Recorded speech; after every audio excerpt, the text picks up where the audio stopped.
আসসালামু আলাইকুম রহমতুল্লাহ। আপনারা দেখতে পাচ্ছেন আমি প্রাণী সম্পদের যে ওয়েবসাইটটা রয়েছে প্রাণী সম্পদ অধিদপ্তর, এটাতে আমি ঢুকে আছি। এটাতে একটা বিশাল বড় 638 সম্ভবত, হ্যাঁ 638 জনের নিয়োগ বিজ্ঞপ্তি প্রকাশিত হয়েছে। তো এটাতে আবেদন করতে হলে আপনাকে ব্যাংক ট্রেজারি করতে হবে, অর্থাৎ ব্যাংকে চালানের মাধ্যমে টাকা জমা দিতে হবে। অর্থাৎ আমি আপনাদেরকে যদি একটু দেখাই,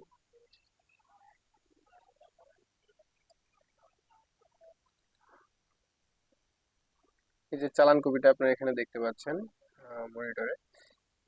এই চালান কপিটার মাধ্যমে আপনাকে প্রথমে ব্যাংকে টাকা জমা দিতে হবে, তারপরে আপনি অনলাইনের মাধ্যমে আবেদন করতে পারবেন। এই যে এখানে যে পোস্টটাতে আপনি আবেদন করতে ইচ্ছুক, ধরেন আপনি ক্যাশিয়ার পদে আবেদন করতে ইচ্ছুক, ক্লিক করলেন। ক্লিক করার পরে দেখেন এখানে মূল চালানের স্ক্যান কপি আপনাকে সাথে থাকতে হবে। এটা না থাকলে কিন্তু হবে না। এবং এই নিচের একটা অংশ আছে, যে অংশটাতে এই চালানের একটা লেখার জন্য অপশন দিয়ে দিয়েছে তারা। অর্থাৎ আপনাকে অন্য অন্য চাকরিতে যে আপনারা ব্যাংকের টেলিটকের মাধ্যমে টাকা জমা দেন, এখানে কিন্তু সেই নিয়মটা নাই। এখানে নিয়ম রয়েছে আপনাকে ব্যাংকের মাধ্যমে টাকা জমা দিতে হবে। এরকম আরো অনেক সার্কুলার রয়েছে যেগুলো আপনারা ডাকযোগে টাকা পেমেন্ট, ডাকযোগে আবেদন করতে হয়, অথবা অনলাইনে করতে হলেও আপনাদের ব্যাংক ট্রেজারি করতে হয়। তো সেই ক্ষেত্রে আপনাদের কিন্তু এই চালানটা পূরণ করার প্রয়োজন পড়ে। অনেকে আছেন যারা এই চালানটা আপনারা পূরণ করতে পারেন না, বা পূরণ করতে হলে সমস্যার সম্মুখীন হন। তো আজকে আমি দেখাবো আপনারা এই যে সার্কুলারটা রয়েছে, এই সার্কুলারের আলোকে কিভাবে পূরণ করবেন, এবং অন্য অন্য সার্কুলারের ক্ষেত্রে আপনারা কিভাবে এই চালান কপিটা পূরণ করবেন। তো আমরা যদি একটু লক্ষ্য করি, তো প্রথমেই আমরা যেভাবে পূরণ করব সেটা আপনাদেরকে আমি একটু ফটোশপের মাধ্যমে দেখানোর চেষ্টা করব।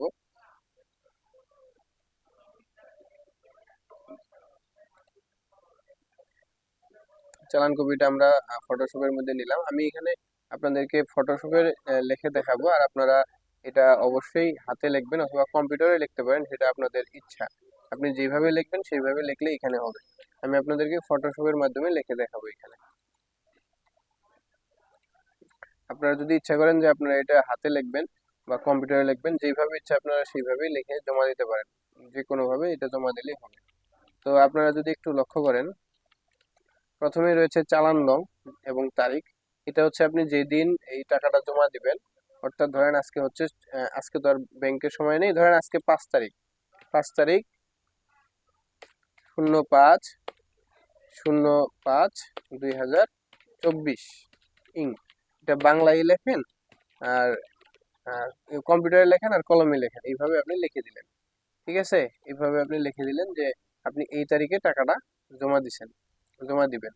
আর এইখানে যে ব্যাংকের যে চালানের অংশটা আছে, এটা কিন্তু যারা আপনার এই চালান কেশিয়ার পদে যারা রয়েছে, তারা কিন্তু এখানে একটা চালান নম্বরটা লিখে দিবে, 7 হোক 10 হোক। তারপরে হচ্ছে ব্যাংকের এই যে এখানে ব্যাংক, বাংলাদেশ ব্যাংক অবলিক সোনালী ব্যাংক লিমিটেডের কোন শাখায়, আপনি ধরেন দেবীগঞ্জ শাখা, দেবীগঞ্জ শাখায় জমা দিবেন। দেবীগঞ্জ শাখা লিখলেন, এবং কোন জেলায় জমা দিবেন, দেবীগঞ্জ শাখার জেলার নাম কি, যেমন পঞ্চগড়, আপনি এখানে পঞ্চগড় লিখে দিবেন। তাহলে জেলা শাখার ওইখানে শাখার নাম, এবং জেলার ওইখানে জেলার নাম লিখতে হবে। তারপরে আপনারা একটু যদি লক্ষ্য করেন, আমি এখানে দেখাচ্ছি এই যে অংশটা, এই অংশটাতে আপনাদের কি করতে হবে, এই অংশটা থেকে আপনাদের একটা কোড লিখতে হবে। এই কোডটা আপনারা কোথায় পাবেন, যে কোনো নিয়োগ বিজ্ঞপ্তিতে আপনারা যখন এটা দেখবেন, তখন এই যে এখানে দেখেন একটা কোড কিন্তু দেওয়া আছে। একটু লোডিং নিচ্ছে, আমি অন্য অন্যগুলো দেখাই, তারপরে কোডের অপশনটা দেখাচ্ছি। তো এখানে একটা কোড লিখতে হয়, ট্রেজারি কোড। যে কোনো সার্কুলারে আপনারা আবেদন করবেন, আবেদনের এখানে এখানে ট্রেজারি কোডটা লিখতে হবে। তো আপনারা ট্রেজারি কোডটা লিখে দিতে হবে। সার্কুলারটা একটু দেখে যদি চলে আসে। আসলে নেট স্লো হওয়ার কারণে এই ট্রেজারি চালানের কোডটা আমি দেখাতে পারতেছি না এই মুহূর্তে, একটু লোডিং হোক তারপরে দেখাচ্ছি। তো প্রথমেই এই বাম পাশের যাহার মারফত প্রদত্ত হইল তাহার নাম ও ঠিকানা, এখানে আপনি লিখবেন নিচ। এখানে আপনি লিখবেন নিচ, অর্থাৎ আপনি নিজে এই টাকাটা জমা দিয়েছেন, এটা এখানে লিখবেন, কলমে লিখবেন। ঠিক আছে, সুন্দর করে নিচ লেখার পরে এখানে লিখতে হবে, দেখেন এখানে যে ব্যক্তির অবলিক প্রতিষ্ঠানের পক্ষ হইতে টাকা প্রদত্ত, তাহার নাম ও পদবী ও ঠিকানা, এখানে আপনি সুন্দর করে লিখবেন নাম। এখানে লিখবেন নাম, যেমন আমার নাম আমি লিখে দিচ্ছি মোহাম্মদ রুহুল আমিন। তারপর লিখবেন পিতা, পিতার নাম।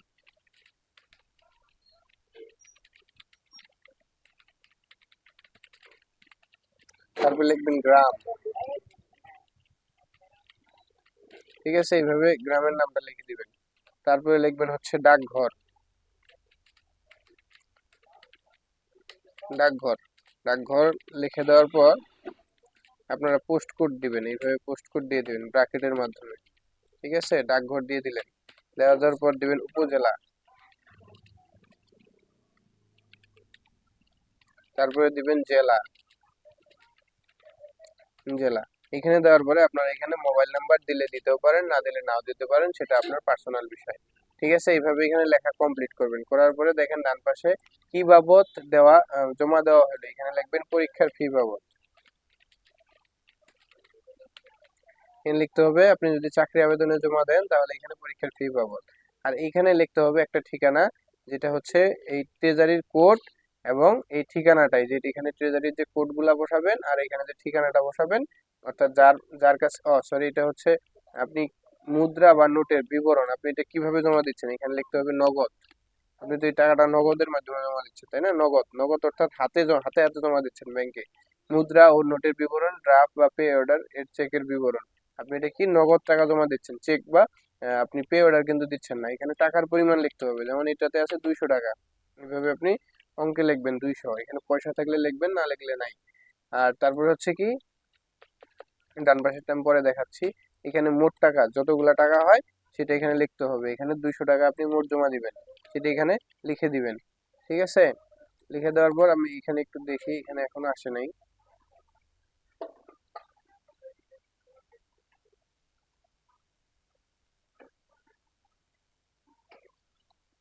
আচ্ছা, তারপরে এখানে আসতে থাকুক, আমরা নিচের গুলা দেখি। এইখানে আপনাকে কি করতে হবে, কথায় লিখতে হবে 200 টাকা মাত্র।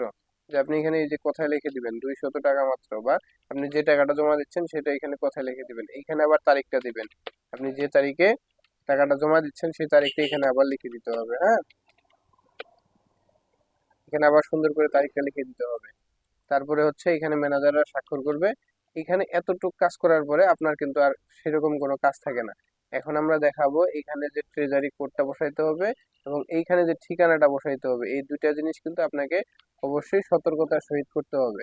আর এই যে এখানে যে নাম ঠিকানাটা লিখবেন আপনার, এটাও কিন্তু সতর্কতার সহিত করতে হবে, অর্থাৎ আপনাকে কোনোভাবেই কোনো কিছু ভুল করা যাবে না এখানে। তো এখানে ট্রেজারি কোড একটা থাকবে, সেই ট্রেজারি কোডটা কিন্তু আপনাদের বসাতে হবে। নিয়োগ বিজ্ঞপ্তিটা আসলে ডাউনলোড হলে আমি আপনাদের ভালোভাবে দেখাইতে পারতাম। নিয়োগ বিজ্ঞপ্তিটা ডাউনলোড হচ্ছে না, একটু নেট স্লো হওয়ার কারণে।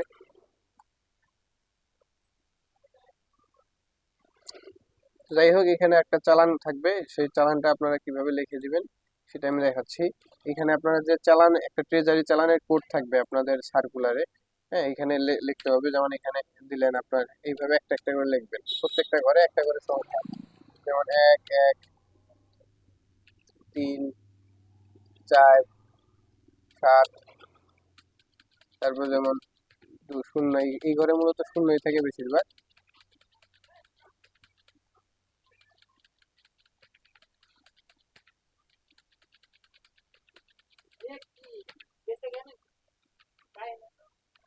তো এরকম কিন্তু একটা কোড থাকবে, সেই কোডটা কিন্তু আপনাকে বসায় দিতে হবে।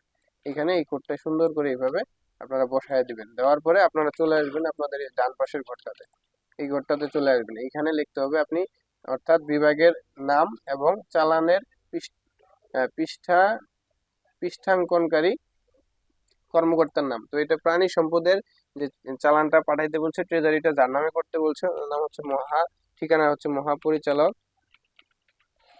মহাপরিচালক প্রাণী সম্পদ